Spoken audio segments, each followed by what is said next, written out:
Shalom, shalom. The news this week is about a coming or growing confrontation with Iran. What's next? Stay tuned on VFI News.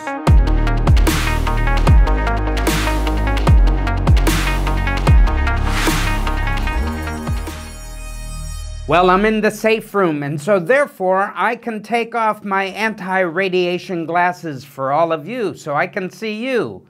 I hope you see me. The news from Israel I told you this week is about a coming confrontation that could be a direct face-to-face with Iran.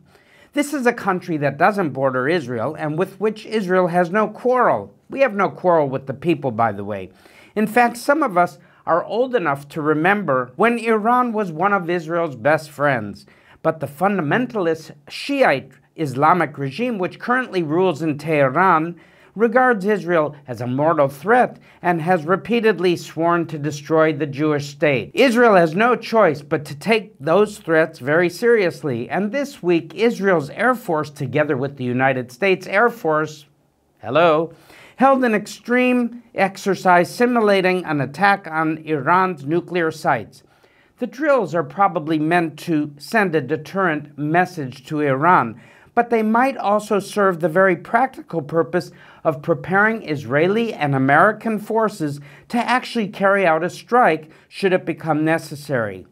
Quote, by Defense Minister Benny Gantz, Israel has the ability to act in Iran. We have the readiness, development capabilities, and long-term plans we are managing. We need to prepare for this possibility, and we also need to consider this issue very carefully before carrying out any operation. Senior IDF officials have also held meetings with their American counterparts in recent weeks in a sign that coordination between the two countries remains very close.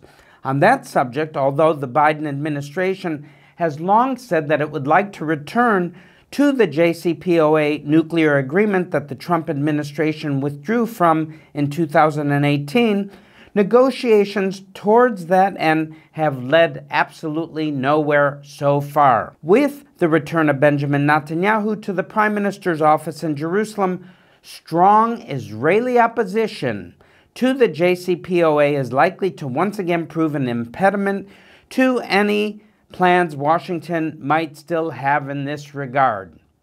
Give it up, guys. Give it up in D.C. already. Meanwhile, Iran has been doing some of its own posturings, including an apparently staged leak to the Beirut-based Al Mayadeen satellite news portal. Not that I watched that. The leak, real, staged, or otherwise, included an assessment by Iran's Islamic Revolutionary Guard Corps about sites in Israel that the IRGC would target with missiles in any future conflict. The list included military bases, the Knesset, and the Defense Ministry, but it also included universities, such as the Weizmann Institute of Science in Rehovot and the Technion Israel Institute of Technology in Haifa, as well as many civilian airports. Just a short little message here that when Iran threatens Israel, it's not only threatening Israeli Jews, but Israeli Arabs as well, and all of our population. It's worth mentioning that in the past, Iran's proxy, Hezbollah in Lebanon, has threatened to hit some of these same targets with its arsenal of over 150,000 rockets and missiles, estimated to be well over that number probably by now. Hezbollah has also threatened to destroy the offshore gas drilling platforms in Israeli waters and the port in Haifa. However, even as the war rhetoric between Israel and Iran heats up, there has also been an intensification in the shadow war, which has been going on for many years. This shadow war continued with the assassination of 2 IRGC operatives in recent days. Last week, IRGC Colonel Daoud Jafari was killed by a roadside bomb near Damascus. What was he doing in Damascus, you may ask? In other words, he's Iranian, he's in the military, why is he on Syrian soil?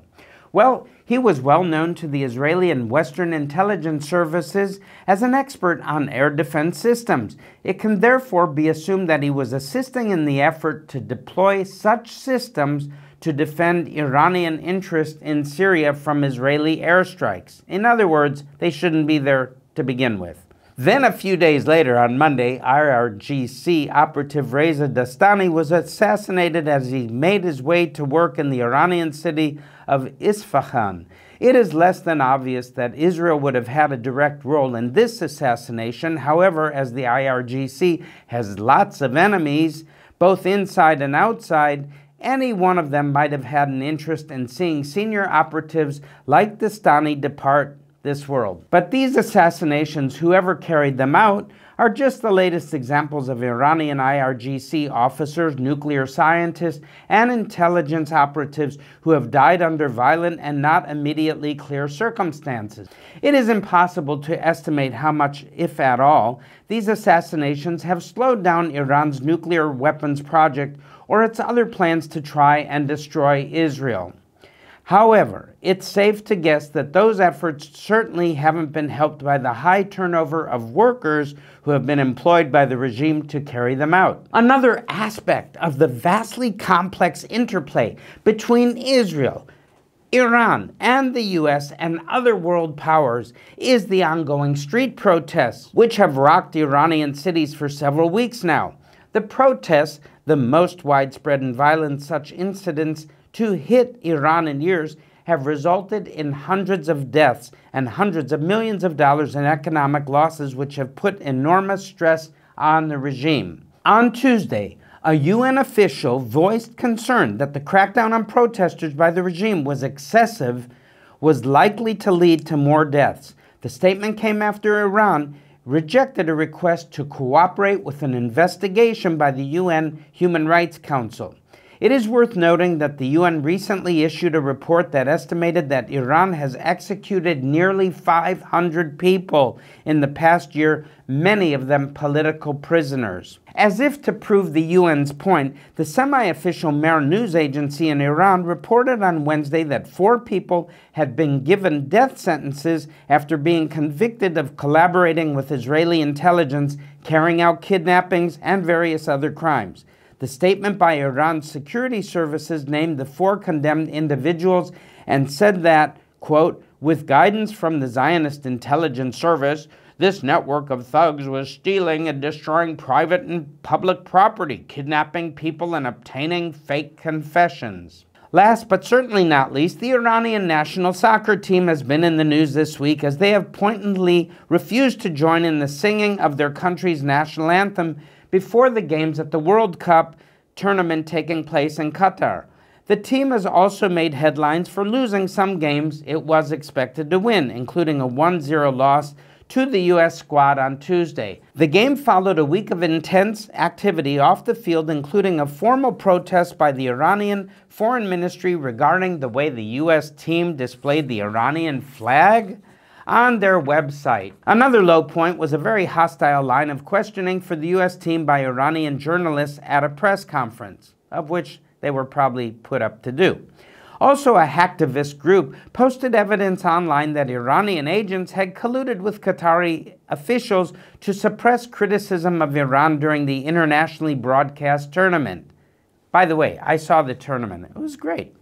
On Tuesday, a source involved in providing security for the World Cup tournament told CNN that family members of the Iranian players had been threatened over the team's refusal to sing the national anthem before games and other signs of solidarity with the protesters. Despite this, the protests in Iran continued this week with large demonstrations in several cities.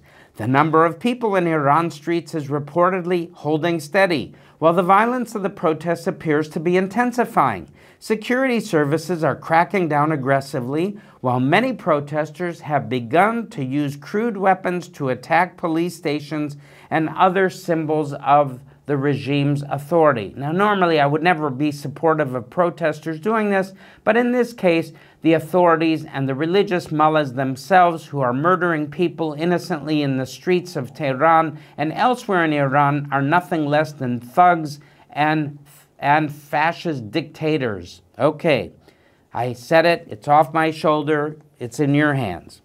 It is worth mentioning here that there are reliable estimates that the underground evangelical church in Iran now numbers in the millions. There are surely many of our Iranian brothers and sisters in the faith who are in danger. So they, I believe, really need our prayers in the Western world. We should also seriously, people, remember that the Bible does command us to pray for all who are in positions of authority. That includes political leaders we didn't vote for, and it includes the governments of countries like Iran, which no one voted for. Yeah. We should pray for leaders to have wisdom and discernment to avoid foolish decisions and to have the courage to admit it, even if only to themselves, when they've made a mistake and that time has come for them to make a different decision and repent. Will the leaders of Iran be able to continue menacing Israel and other neighbors despite the increasingly violent revolt they're facing at home? Will Israel be left with no choice but to attack Iran's nuclear sites? If so, will an American distracted by the war in Ukraine and escalating tensions in the Far East be willing or even able to support her? What will the reaction to any attack on Iran from other regional powers, including Turkey, Egypt, Saudi Arabia, and Shem, ham, and cheese, who knows what else? What will their reaction be? Well, the VFI news team will continue to monitor events to bring you the answer to these and many other questions. Bravo to the VFI team. Where'd they all go? Okay. In the meantime, if you do value these videos like this one, and you value my life, be sure to like, subscribe, leave a comment, and share this video with your friends who also can and should pray for Israel. That's the best way you can help us get the word out. I'm Barry Siegel. I'm putting my anti-radiation glasses on, and I'm going to try on my gas mask. Until next week, God bless you and shalom.